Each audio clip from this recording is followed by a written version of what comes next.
Mayor Arya രാജേന്ദ്രനുമായുണ്ടായ തർക്കത്തിൽ KSRTC driver Yadu നൽകിയ പരാതിയിൽ കേസെടുക്കാൻ നിർദ്ദേശിച്ചു കോടതി. Thiruvananthapuram judicial first class magistrate കോടതിയാണ് എഫ്ഐആർ ഇട്ട് അന്വേഷിക്കാൻ കന്റോൺമെന്റ് പോലീസിന് നിർദ്ദേശം നൽകിയത്. വിധിയിൽ സന്തോഷമുണ്ടെന്ന് യദു പ്രതികരിച്ചു. സിറ്റി പോലീസ് കമ്മീഷണർക്കടക്കം പരാതി നൽകിയെങ്കിലും മേയർക്കെതിരെ കേസെടുക്കാൻ പോലീസ് തയ്യാറാവാഞ്ഞതോടെയാണ് യദു കോടതിയെ സമീപിച്ചത്. ഈ പരാതിയിലാണ് Thiruvananthapuram judicial first class magistrate കോടതി കേസെടുക്കാൻ കന്റോൺമെന്റ് പോലീസിന് നിർദ്ദേശം നൽകിയത്. മേയർ ആര്യ രാജേന്ദ്രൻ, സച്ചിൻ ദേവ് MLA അടക്കം 5 പേർക്കെതിരെ കേസെടുക്കാനാണ് കോടതിയുടെ നിർദ്ദേശം. ഔദ്യോഗിക കൃത്യനിർവഹണം തടസ്സപ്പെടുത്തിയെന്നും പൊതുഗതാഗതം സ്തംഭിപ്പിച്ചുവെന്നും ചൂണ്ടിക്കാണിച്ചാണ് യദു കോടതിയിൽ ഹർജി നൽകിയത്. കുറ്റകൃത്യം ചെയ്യാനായി അന്യായമായി ബസ്സിൽ അതിക്രമിച്ചു കടന്നതും തടഞ്ഞുവെച്ചതുമടക്കമുള്ള കുറ്റങ്ങൾ ചുമത്തണമെന്നും ഹർജിയിൽ ആവശ്യപ്പെട്ടു.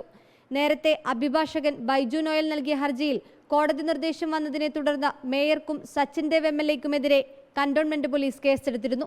കോടതി ഉത്തരവുള്ള സാഹചര്യത്തിൽ ഒരേ സംഭവത്തിൽ ഒന്നിലധികം കേസുകൾ എടുക്കാൻ പ്രായോഗിക തടസ്സമില്ലെന്നാണ് പോലീസിന്റെ നിലപാട്. കോടതി ഉത്തരവ് ലഭിച്ച ശേഷം FIR ഇടുന്നതുമായി ബന്ധപ്പെട്ട നടപടികളിലേക്ക് കടക്കാനാണ് തീരുമാനം. ആത്മാർത്ഥമായി കോടതി ഇടപെട്ടതിൽ സന്തോഷമെന്നായിരുന്നു ഡ്രൈവർ യദുവിന്റെ പ്രതികരണം. ശരി തന്റെ ഭാഗത്താണെന്ന് തെളിയുമെന്നും യദു പ്രതികരിച്ചു. റിപ്പോർട്ടർ, തിരുവനന്തപുരം.